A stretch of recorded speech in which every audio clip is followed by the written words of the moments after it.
Fish are in trouble. The cod population off Canada's east coast collapsed in the 1990s. Intense recreational and commercial fishing has decimated Goliath grouper populations in South Florida. And most populations of tuna have plummeted by over 50%, with the southern Atlantic bluefin on the verge of extinction. Those are just a couple of many examples. Overfishing is happening all over the world. How did this happen? When some people think of fishing, they imagine relaxing in a boat and patiently reeling in the day's catch. But modern industrial fishing, the kind that stocks our grocery shelves, looks more like warfare. In fact, the technologies they employ were developed for war. Radar, sonar, helicopters, and spotter planes are all used to guide factory ships towards dwindling schools of fish.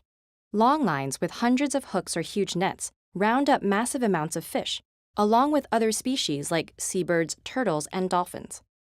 And fish are hauled up onto giant boats, complete with onboard flash freezing and processing facilities. All of these technologies have enabled us to catch fish at greater depths and farther out at sea than ever before. And as the distance and depth of fishing have expanded, so has the variety of species we target. For example, the Patagonian toothfish neither sounds nor looks very appetizing, and fishermen ignored it until the late 1970s. Then it was rebranded and marketed to chefs in the US as Chilean sea bass, despite the animal actually being a type of cod. Soon it was popping up in markets all over the world and is now a delicacy. Unfortunately, these deep-water fish don't reproduce until they're at least 10 years old, making them extremely vulnerable to overfishing when the young are caught before they've had a chance to spawn. Consumer tastes and prices can also have harmful effects.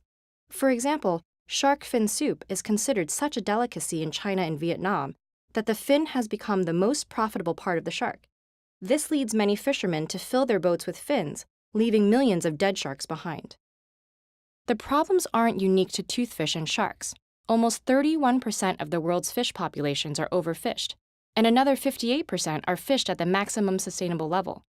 Wild fish simply can't reproduce as fast as 7 billion people can eat them. Fishing also has impacts on broader ecosystems.